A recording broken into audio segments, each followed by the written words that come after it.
Hello, everyone, and welcome back to the Japan Politics Podcast. I'm your host, Luke Whittaker, and this is the show where we talk about all things relating to Japanese politics in English.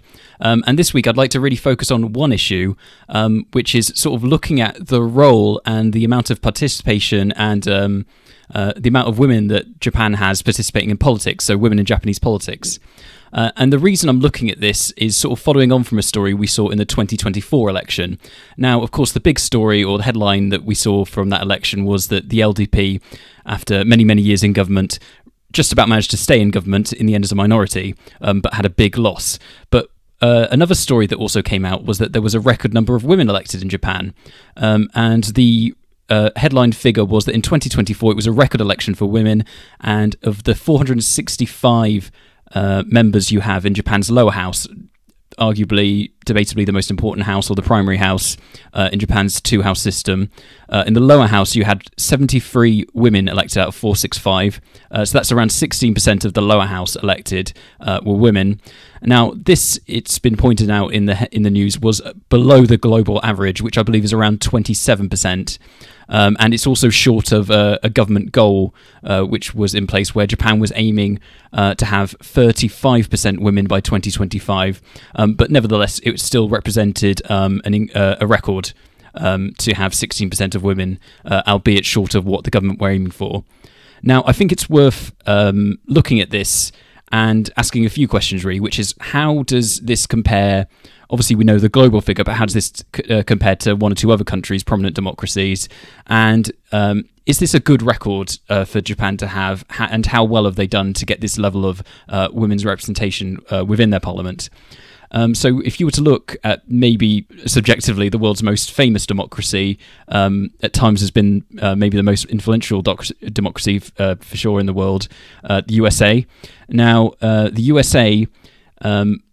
a headline you might think about is the fact that recently Kamala failed to be elected as president, and on the previous occasion where there was a woman presidential candidate, Hillary Clinton, they also failed. So that's 100% failure in terms of electing women presidents, two failed attempts, although there has been elected a woman vice president. So in terms of the headline figure of the executive in America, there's been no women leaders. That's also true in Japan, although they came fairly close at one point. So there's also in the House of Representatives, which is also the US represented to a two-body system, 28.7% of the elected House of Representative members, congressmen, congresswomen, 28.7% of them are women, versus only 16% for Japan.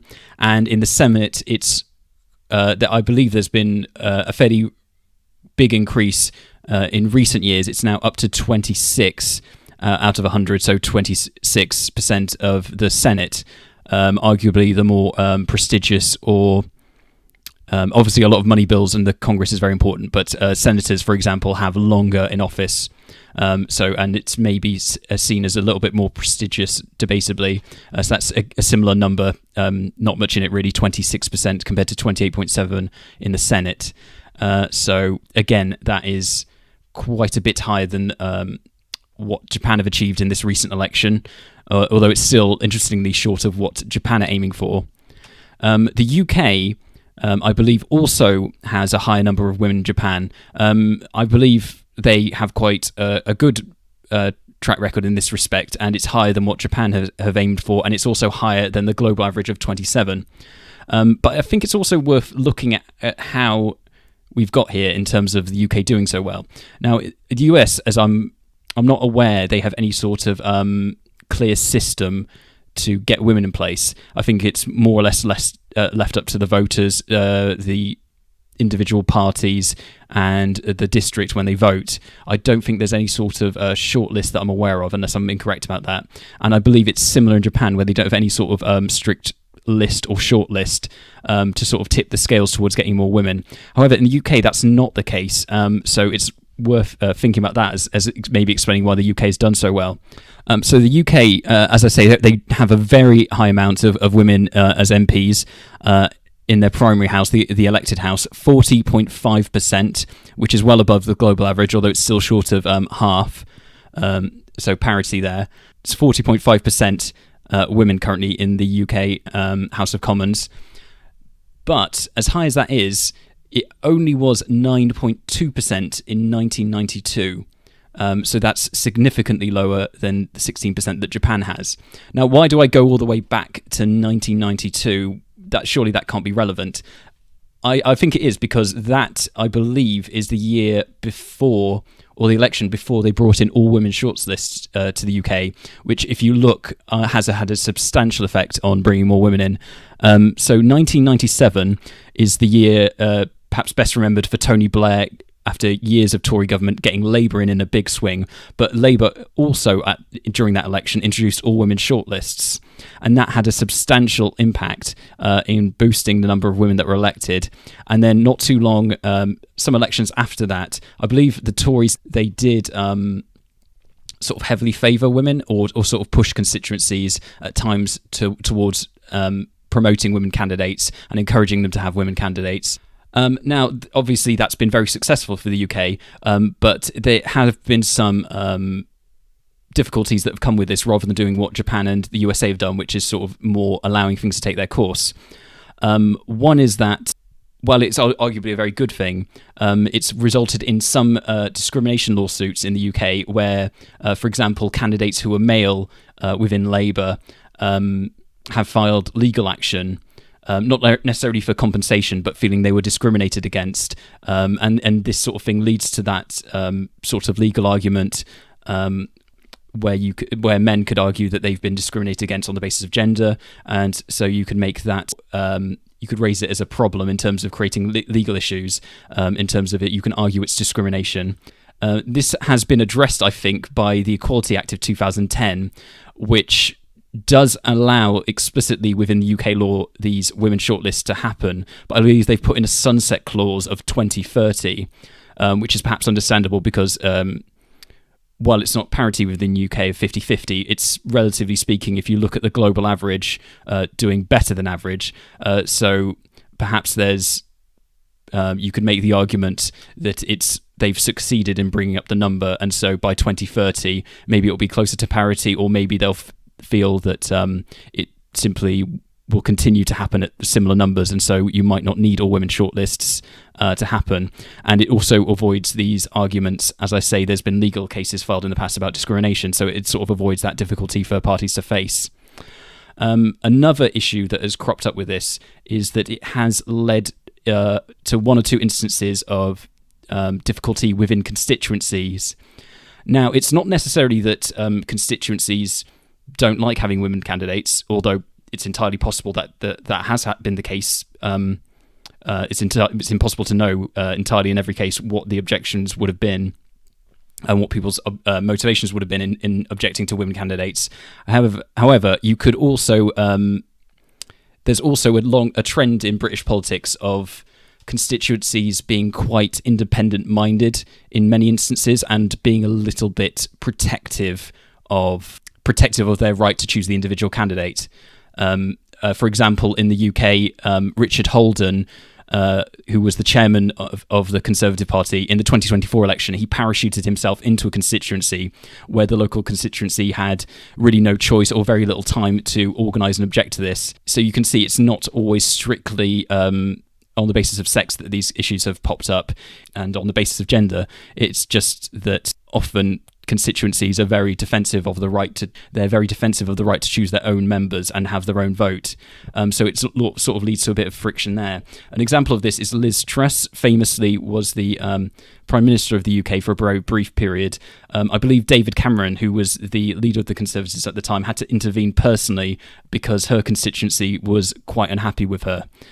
So he had to sort of intercede personally to make sure that she went through and got selected. So it does lead to, at times, a bit of tension having these shortlists. So yeah, sorry about the long tangent into UK politics. But I guess the conclusion is that while Japan is below the global average, they are doing better than the UK did before they introduced these lists. Now, obviously, it's decades later, so you could argue they're doing much worse in that respect.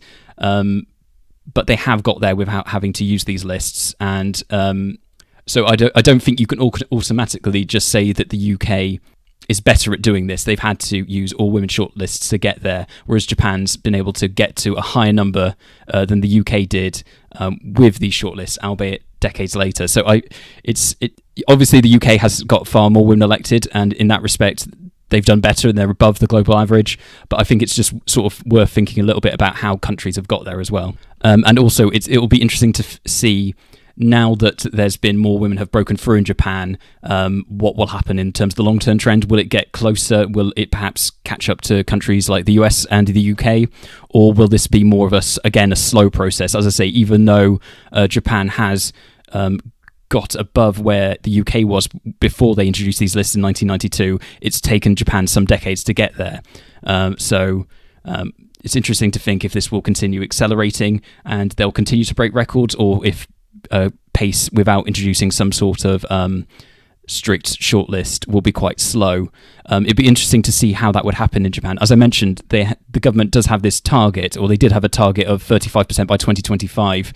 There's a number of different fractured parties in Japan. Obviously, historically, the LDP have been very dominant, but it might be quite difficult to get that into effect given how many parties and new parties seem to form all the time and evolve within Japan. So it might be quite difficult practically to organise something like that if you were to go party by party to have these targets and lists. Perhaps that might have to come more from the central government. It'd be interesting to see what that would look like if you were to have some sort of a top-down target, a bit more stringently looked at, rather than just having a goal of saying we want 35% and sort of promoting it.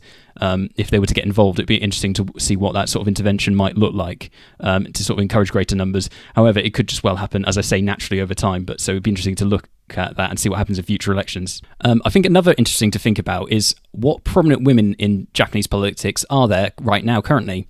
And one is someone we've talked about quite a bit on the show before, Seinai Takeichi. She has a rather interesting nearly moment of history where, as I say, she came very close to becoming Japan's first prime minister, which would have been quite that was her would-be Margaret Thatcher moment. It would have been shattering the glass ceiling, and it would have been quite a big, interesting moment in Japanese politics to see. As I say, didn't happen. The reason being that was she initially was the front runner in the election to become the head of the LDP and subsequently prime minister, as the LDP was the government at the time before the last election. She was the front runner running against Ishiba. But what happened is that essentially the third candidate fell out, and I believe he was more of a moderate, whereas Seinai is a little bit more of the Abe, more conservative faction. And so what happened was, when this moderate candidate dropped out, the votes went more to Ishiba, who's a little bit of an outsider, less Abe. And so he sort of came in through the middle and overtook Seinai. And so from her point of view, very disappointing. And she failed to become prime minister. However, she's still a very prominent figure within the LDP. She's still within parliament. She still makes the news and makes statements fairly regularly. She's, as I say, quite prominent and is a big figure within the Abe faction, although the Abe faction is not as powerful as they were before the most recent election in 2024, and their reputation has been hurt a bit by things like the slush fund scandal. However, it's not impossible to imagine a scenario in the not too distant future where, if, say, for example, Ishiba was to have a very difficult election this year in the House of Councillors, he has had some successes recently, but if things would start going badly for him, perhaps he would have a scandal, or if he would have a very bad election, if he were to struggle, as he's currently leading a minority government, to get a coalition or get votes in from different parties to get legislation through, his legitimacy and his position could be diminished. And it's not entirely impossible to imagine in the very near future, even before we have a general election in Japan, that there could be a new LDP leader. I'm not predicting that, of course. It would require a number of things to happen, but it's not impossible. And were that to happen, Seinai, as the second place and the previous front runner and a very prominent person, would be in quite a position to challenge if she were to still want that. And so it's not at all impossible to imagine, if the right consequence of events were to happen, that she could become the leader of Japan and Japan's first female prime minister. It's entirely possible. But as I say, Ishiba is able to get legislation through at the minute, and he's not looking in any immediate danger at the moment. But stranger things have happened in Japanese politics, and we'll just have to wash out and see if she ever challenges again, and what happens to Ishiba when he's not to wish his time up. But it would be interesting to see if he were to leave, hypothetically, what would happen, and if she still has aspirations in that respect. But yeah, she's an interesting person to think about as a prominent Japanese female politician. There also, I think it's worth thinking about, 2 female party leaders in Japan at the moment, so also very prominent in terms of Japanese politics. Of those with seats in the lower house, the House of Representatives. One is Tomoko Tamura. She's the head of the Japanese Communist Party, JCP, and that's Japan's oldest party, I believe. And she's been the leader since 2024, so quite recent, elected in as the leader of the Japanese Communist Party. And she's the party's first female chair. Now, as I say, she's only been in a very short time, but unfortunately, it's perhaps been a bit disappointing so far for her, or she's not had a good start, as she had somewhat of a disappointing election in 2024. The JCP had 10 seats. It's, like I say, a very old historic party, and they had a block of 10 seats, but they lost 2 of them, and they're now down to only 8. But as I say, it's very early days, and so it's interesting to think about what she will do and how her reign goes, and whether she can revitalise her party and maybe lead it to be more prominent. As the LDP is suffered and gone into minority government, and there's a lot of change within Japanese politics, entirely possible there could be an opportunity for her to do something with the JCP, revitalise its fortunes. So we'll have to see what happens from there. And there's also one more female leader of seats in the House of Representatives, and that's Mizuho Fukushima, who leads the SDP. They were once a prominent party, and have in the past been in government, and but now they're down to just 1 seat, and she sits not within the House of Representatives but the House of Councillors. This is her second time, I believe, leading the party. She's held posts as Minister of Consumer Affairs, Food Safety, Social Affairs, and Gender Equality in the past, in the government in 2009 in that administration. And she's previously been leader, as I said, from 2003 to 2013. So that's quite a long stretch of time as a party leader. And now she's regained the party in 2020. So she's another prominent leader. Now, of course, the party only has that 1 seat in the House of Representatives, and it's a little bit diminished. But, she led the party at a time where it was doing rather better and had more seats. So again, although she's been at the helm for some time, it'll be interesting to see what she does with the party. So it's interesting that although Japan historically has not had too many women, it's now up to 16%, and you have 2 party leaders with women at the helm and leading parties. And so it'll be interesting to see if that happens for more and more parties as they elect women leaders, and to see what happens over time and how they get on. Now, another segment I'd like to do is looking at the history of the SDP. The SDP, that's the Social Democratic Party of Japan, and as I've said, they're one of 2 parties with female leaders with seats in the House of Representatives currently. Now, the first thing to think about is this party's its history, because it's had quite a prominent history.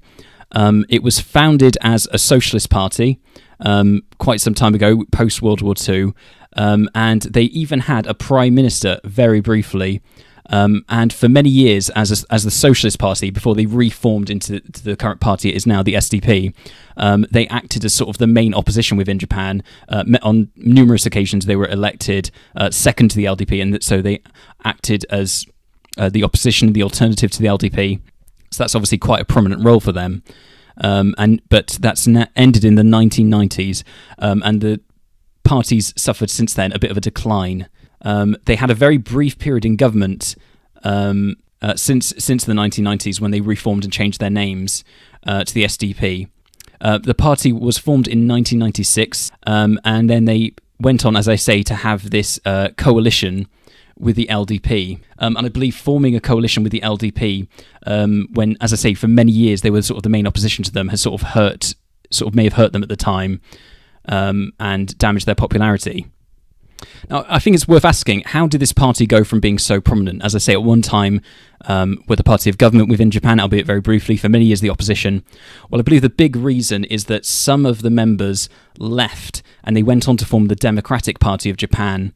and that really hurt them, I believe, as well as the party suffering a loss of popularity. Many of the members left, formed the Democratic Party of Japan, and that went through changes and is now eventually formed as the sort of centrist DPFP, the new party, which I've talked about in the past on the show. And essentially those that didn't leave to form the Democratic Party, they remained and they became the SDP.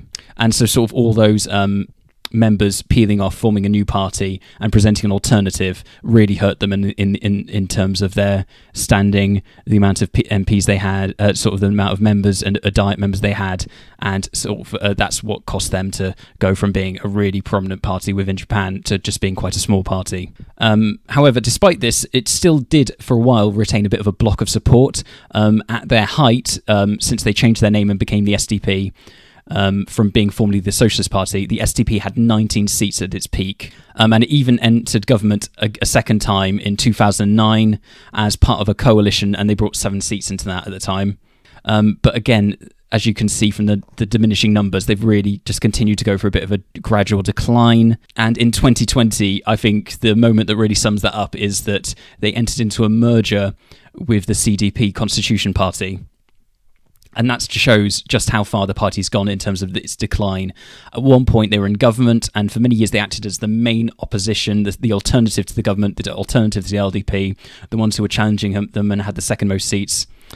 And they went from that to merging into the CDP, who are now, as of the 2024 election, they're the current opposition to LDP. So in a roundabout way, they've taken their place eventually as the opposition of Japan. And so that really shows, how far they've fallen following that merger in 2020. Now, the current leader, Fukushima, opposed this merger, and she's remained and leads the party today, despite that. Now, currently they have 1 seat. As I say, Fukushima does not sit within the House of Representatives, despite being the leader of the SDP. She sits within the House of Councillors, the upper house, whereas they do have 1 seat in the House of Representatives out of 465. So, as I say, a very small party from their peak of 19, and formerly in its previous iteration being the main opposition. They're now down to just 1 seat in Okinawa, and that's under Kunio Arakaki, and they also have 2 seats in the upper house, including Fukushima's seat. So how have they done over the years in terms of election results? As I say, it's really a story of decline since they formed in 1996. They went down from 70 when they were the Socialist Party. And as I say, this was largely caused by the Democratic Party forming and taking away many members.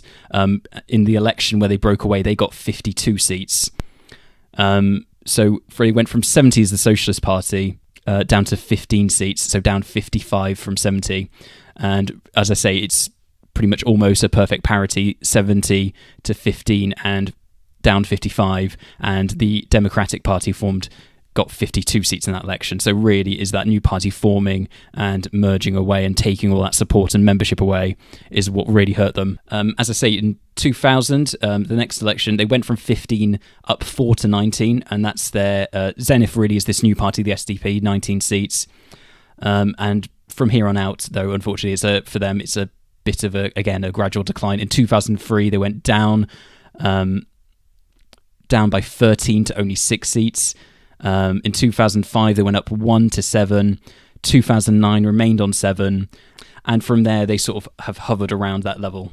And to where they are today, where they only have, as I say, 1 seat in the House of Representatives, but still very much present and with this long history within the House of Representatives and still a current Japanese political party. Now, what are the SDP's current policies? Well, they're really quite interesting from their history as a socialist party. Some of their policies include they want to strengthen local health care and social care, as you might mention from their history as a socialist party, having that sort of priority. And they want more support for children and more after-school care. They want more provision for that. And they want 5% of GDP to go towards education. So as many countries have strict targets on how much GDP, and this has been imposed recently by Trump, or encouraged by Trump to go towards defence. Contrary to that, SDP want a set target towards the GDP to go on education. Now, it's interesting to juxtapose that in that very much the SDP is a pacifist party. Not only do they support the peaceful constitution of Japan and they defend Article 9, which bars Japan from having an active military, They also are in favour of dismantling US military bases in Japan, which is quite radical because although Japan, despite its constitution barring them from having a military, they do have the SDF and sort of a defence force. You could argue for many years that their main thing defending them, or one of the largest things defending them, has been the presence of US military bases in Japan, has really acted to deter any other country from imagining they could attack them without repercussions. That US military base really does, the amount of US military bases really does act as a real defence for Japan and a deterrent. But they want to dismantle that, imaginably, because they truly believe in the peaceful constitution of Japan and not maintaining a military presence in the military. So that would be quite a departure from the sort of the conventional approach in Japan towards the military and defence, given their constitution and Article 9. They also want to support greater support to go towards local and small businesses. They want to protect the local economy from a weak yen, specifically the yen being a potential threat to local and small business and the local economy. They're very much an anti-nuclear party also, and they want to, as a result, phase out nuclear power and support renewable energy more. As I've mentioned, they oppose increased defence spending and military expansion, as you would imagine, given their pacifist stance and their stance towards US military bases. And they also want to promote a more sustainable economy. And as I say, they want to promote renewable energy as an alternative to nuclear. And they also want specific things in that respect, like they want more electric rail, and they want things like more renewable energy in sort of powering the agricultural farming industry to reduce the harm done to the environment. And as I say, more investment put into public transport that's a bit more sustainable, like electric rail. They want to support a carbon tax, is something they're in favour of. And they're also very much against the death penalty. They want the abolition of the death penalty, which is still in place in Japan. And they also support same-sex marriage. So that gives you an idea of some of their policies, I hope. Now, who is their leader? Mizuho Fukushima. Now, as I've said earlier, she's one of only two party leaders with seats in the House of Representatives who's female. She has been in the House of Councillors as opposed to the House of Representatives, which is maybe you could argue, primary house in Japan. Is the upper house, the House of Councillors, since 1998, which you'd have to say is quite an impressive tenure to last since 1998 in the House of Councillors. And she's gone through two periods as leader of the SDP. Like many Japanese lawmakers, and you see this often when I've been reading profiles of Japanese politicians, she was a lawyer first. She's been a lawyer since 1987, where she qualified. And as I say, she's previously had periods in government, not in the SDP's own right, of course, but as part of a coalition. And in that time in government, she's held posts relating to consumer affairs and food safety, as Minister of Equality, of Minister for addressing the declining birth rate in Japan. And her journey towards the party, as I say, in 1987, she qualified as a lawyer. In 1998, she entered the House of Councillors, and her journey from there has been reasonably rapid. She first became the Secretary General of the party in 2001. In 2003, she became the leader of the party, and she had a fairly impressive tenure. 2003 to 2013. In 2013, she became deputy leader, and now, as of now, 2020, she became leader of the party again. And so, as I say, she's had two periods as leader of the party, which is not unheard of course. Shinzo Abe, for example, had two periods of prime minister and the leader of LDP. And it seems that making a comeback and returning is something that's perhaps more common within Japanese politics. And so I think perhaps they looked, the SDP, to her, a previous leader, to again take charge of the party in 2020, as I say, given the slight decline of the party over a period of time. And as I say, it'll be interesting to see where she goes going forward, and what direction the party takes. So that concludes that sort of episode, and sort of maybe just taking a little bit more of a depth in look at this one particular issue, which is the role that women have in Japanese politics, and one or two examples of prominent women in Japanese politics. And so, yeah, that really rounds out the show, guys. Thank you so much for listening. This has been the Japan Politics Podcast. Sayonara, goodbye.